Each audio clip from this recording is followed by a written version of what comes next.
부동산들은 적당한 시세를 알기가 쉽지 않은 것이 우리나라 부동산 시장의 구조입니다.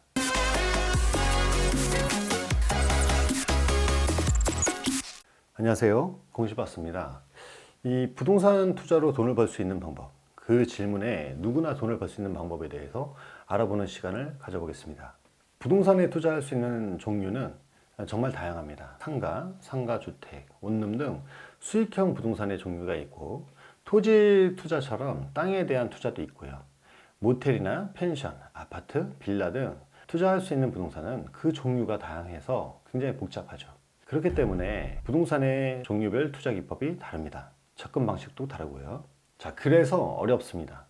이 부동산의 전문적인 투자자는 통상 한 분야에 집중적으로 투자하기 마련인데요. 아파트 투자자는 아파트 위주로 사고 팔기를 반복하죠. 토지 투자자는 땅만 보러 다니고요. 토지도 도시 외곽에 임야만 사러 다니는 사람이 있고, 도시 지역의 인근 토지만 고집하는 사람도 있습니다. 이렇게 한 분야에 집중하는 현상이 나타나는 이유는 오랫동안 자주 거래를 하다 보면 어떻게 사고 팔아야 돈이 되는지 알기 때문입니다. 자, 그럼 본론으로 들어가 보겠습니다. 한 종류만 거래한다는 것은 해당 부동산의 어떤 특성을 잘 안다는 것이죠. 그 특성은 바로 시세라는 겁니다. 여러분, 이 부동산이 왜 어렵습니까? 정확한 가격을 알기가 어렵기 때문에 부동산이 어려운 것 아닐까요? 가격 정보를 투명하게 알 수 있어서 비싼지 싼지 쉽게 비교가 가능하다면 부동산 투자가 그렇게 어렵지 않으리라는 것은 조금만 생각해봐도 알 수가 있는 거죠. 이 세상에는 똑같은 부동산이 존재하지가 않습니다. 아파트조차도 내부 구조는 같을지 몰라도 서로 위치가 완전히 같은 것이 없습니다. 여러분이 살고 있는 아파트가 바로 위층과는 다른 위치로 일조권이나 조망권이 달라질 수 있기 때문에 가격이 완전히 동일할 수가 없는 거죠. 일반적으로 공장에서 생산하는 재화는 가격을 매길 수가 있어요. 근데 이 부동산은 그게 되지가 않는 겁니다. 인근 부동산의 매도 호가나 인접 지역의 거래 내역을 보고 어림잡는 것일 뿐인 거죠. 이렇게 해서 가격을 형성시키고 이 가격으로 거래를 하는 것이 일반적인 부동산의 거래입니다.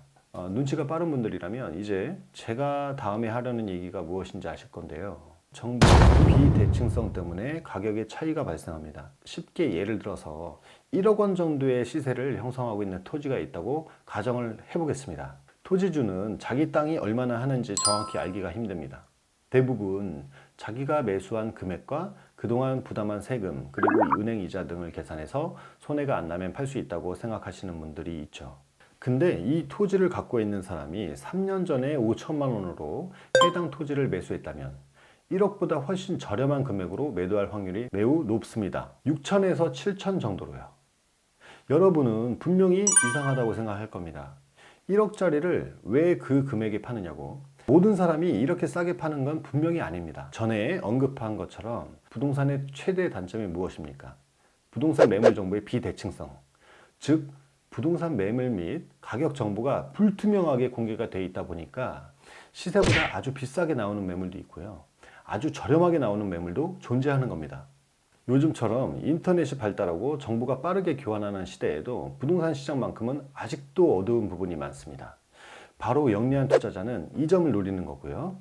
오랫동안 한 분야를 사고 팔면 부동산 업자보다도 그 시세를 더 잘 알고 있을 거고, 그렇게 알고 있는 정보를 가지고 시세보다 싸게 나오는 매물들을 찾으러 다니는 겁니다.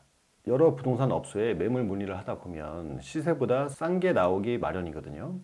이 기회를 포착하고 매수에 들어가면 꽤 괜찮은 투자 수익을 올릴 수 있는 겁니다. 자, 여러분, 역으로 생각을 해보겠습니다. 시세보다 싸게 사서 투자 수익을 올릴 수 있다면 시세보다 비싸게 사서 오랜 기간 동안 묶여있는 사람들도 있다고 생각해 볼 수 있겠죠. 정말로 우리나라에는 시세보다 훨씬 비싸게 사서 수십 년 동안 팔지도 못하고 묶여있는 분들이 너무나 많습니다. 열심히 일을 하고 저축해서 1억 원 정도를 모았습니다. 그런데 시세 2천만 원짜리 땅에 1억 원을 투자했다고 생각해 봤을 때 저 2천만 원짜리 땅이 실제로 1억 원이 되기까지 얼마나 많은 세월이 흘러야 될까요? 원금을 확보하고 나오려면 눈먼 투자자를 찾던지 아니면 가격이 상승할 때까지 한없이 기다려야 되는 상황이 될 수가 있습니다. 아파트나 빌라와 같은 시세가 어느 정도 형성되는 부동산은 이렇게 될 일은 없겠지만 그 이외의 부동산들은 적당한 시세를 알기가 쉽지 않은 것이 우리나라 부동산 시장의 구조입니다. 부동산 투자는 장기적인 발전 방향을 보고 투자하기도 합니다. 공장이 들어서거나 역세권이 되는 호재가 있다면 가격이 오르겠죠. 개발 지역의 인접 지역은 다음에 개발될 예정지가 될 확률이 높기 때문에 많은 사람들이 좋아하는 투자처가 되기도 합니다. 이러한 부분도 투자할 때 매우 중요한 요소 중에 하나입니다. 그러나 오늘 말씀드린 부분은 이런 부분은 논외로 하고 순수하게 가격적인 측면만을 고려해서 말씀드린 거고요. 부동산 투자를 하려고 마음 먹으셨다면 반드시 정확한 시세를 파악하시고 투자에 들어가셔야 됩니다. 그럼 정리를 해보겠습니다.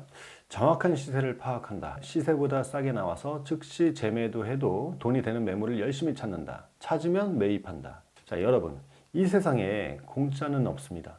열심히 노력하고 발품을 팔아서 남들이 얻지 못하는 정보를 얻는다면 그에 대한 대가는 투자의 수익으로 돌아올 겁니다.